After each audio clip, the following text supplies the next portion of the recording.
Streetcar Named Desire by Tennessee Williams. Blanche Dubois in New Orleans to see her sister Stella is shocked by Stella's rough-hewn husband Stanley Kowalski. Blanche, you saw him at his worst last night? Oh, on the contrary, I saw him at his best. What such a man has to offer is animal force, and he gave a wonderful exhibition of that. After you've rested a little, you go to see. It's all going to work out. You don't have to worry about anything while you're here. I mean, like expenses. I had to plan for us both, to get us both out. You take it for granted that I'm in something I want to get out of. I take it for granted that you still have sufficient memory of Belle Reve to find this place and these poker players impossible to live with. Well, you're taking entirely too much for granted. I can't believe that you're in earnest. No. I understand how it happened a little. You saw him in uniform, an officer. I'm not sure it would have made any difference at all what he was wearing. Now, don't say it was one of those mysterious electric moments between people. If you do, I'll laugh in your face. I'm not going to say anything more about it. But there are things that do happen between a man and a woman in the dark that somehow makes everything else seem kind of unimportant. What you are talking about is brutal desire. Just desire. The name of that rattle-trap streetcar that bangs through the quarter. Haven't you ever ridden on that streetcar? It brought me here, where I'm not wanted and where I'm ashamed to be. Then don't you think that your superior attitude is a bit out of place? I am not being or feeling at all superior, Stella. Believe me, I'm not. It's just a man like that is someone to go out with once, twice, 3 times when the devil is in you, but live with? Have a child by? I told you I love him. Well then, I tremble for you. I just tremble for you. I can't help your trembling. If you insist on trembling. May I speak plainly? Yes, go ahead. Speak as plainly as you want to. Well, if you'll forgive me, he's common. I suppose he is. Suppose? You can't have forgotten that much of our bringing up, Stella, that you just suppose that there's anything of a gentleman in his nature. He acts like an animal, eats like one, moves like one, talks like one. There's even something ape-like about him. Night falls, and the other apes gather there in the front of the cave, all grunting and swilling and poking and gnawing. His poker night, you call it? This party of apes? Maybe we are a long way from being made in God's image. But Stella, my sister, there has been some progress since then. Such things as art, as poetry, and music. In this dark march toward whatever it is we're approaching. Don't hang back with the brutes. Moving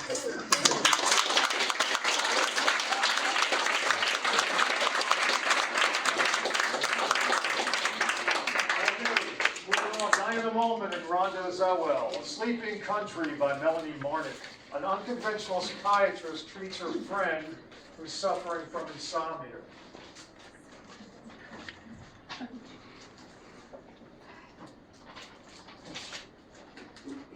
I swear I've counted so many sheep, they were flocks of sheep. Then came the sheep herders, then the sheep herding dogs all over the place. It was awful. The night is infinite when you can't sleep, Mitch. Not 8 hours, infinite. Every night, the same thing. Just when I feel I'm about to nod off, bam! Sleep's gone. Kaput. Reschedule racquetball. How can someone live like this is what I want to know. There are worse things to have. I read the papers. People are screwed out there, but this, I mean, how long can a body endure? You know, hearing you talk, it makes me think. An idea? What? A question. Now? Well, this whole engagement thing. Mine? God, no. Mine. You want to talk about you? If you don't mind. Yeah, actually I do. I mean, what do you think about it? I think I want to talk about what I'm paying you to talk about.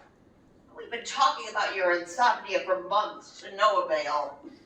It's getting monotonous. Not to me. To me, it's getting urgent. Seriously, I mean, what do you think about it? About?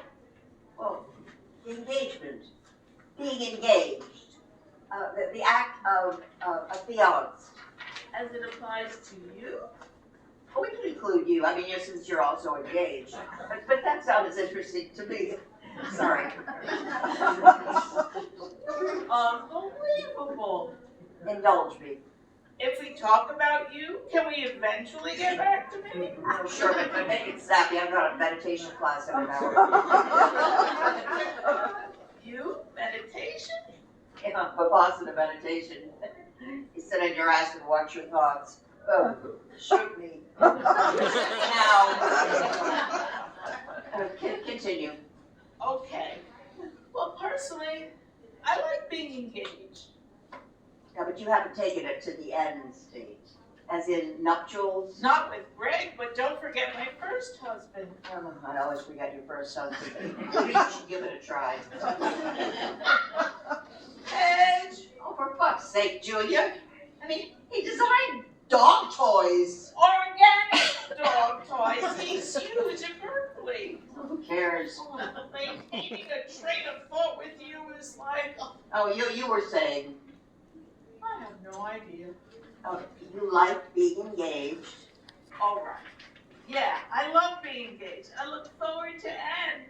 However, and I say this with the utmost respect, as someone who loves you like a sister, I don't think Anne is for you. You're just not Anne material. You were always kind of a slut. What? Oh, I don't know. I mean, not end material? I mean, that's really personal and mean. So, I have to clarify something. You know, psychiatry is about hurting the patient, not the psychiatrist. Let's get back on task. Anyway, back to your anxiety. Sorry, I don't have anxiety. Oh, I think you do. I really don't. Think about it. Edge. Fine, I'll think for you. You just got engaged. I mean, that's a big decision. It's a commitment. A commitment is a word with a lot of interpretations, a lot of variations, many shades of gray. So for you, that word means Commitment.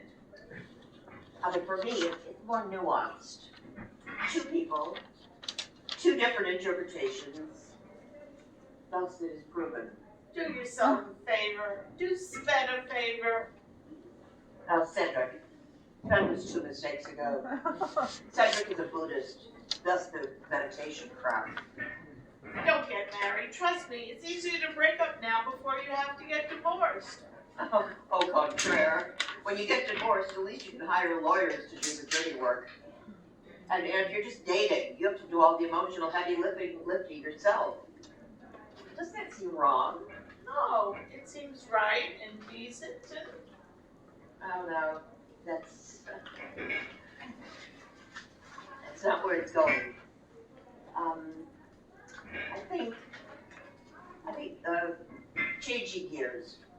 Okay, how's work? I mean, maybe the pressure is killing you.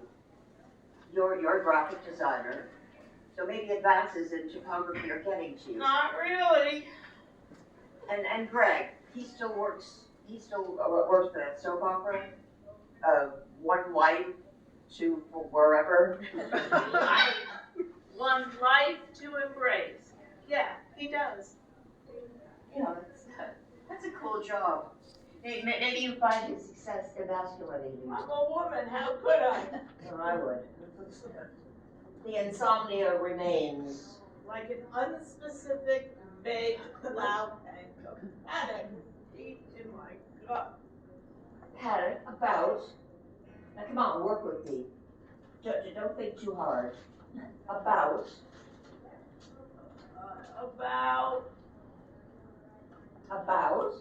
About insomnia.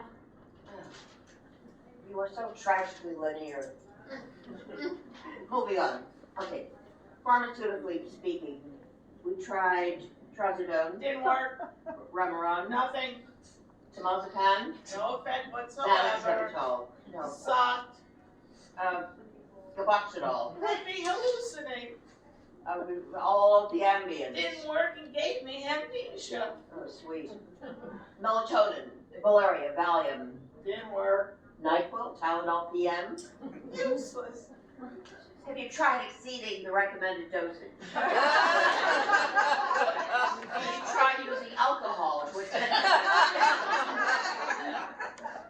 Of course. Maybe we should move on to antidepressants. Insomnia, you know, could be an indicator of depression. I'm not depressed. I'm just so tired. Oh, honey, but we'll figure it out. I mean, it doesn't seem like it, but we will. I think so, because I'm losing it, Midge. Midge, I'm really, really losing it. I'm not going to let you down, Jules. I'm officially on a medical mission. I promise. Really? On my mother's grave. But she's still alive. It's gonna be okay. Okay? Okay, bye.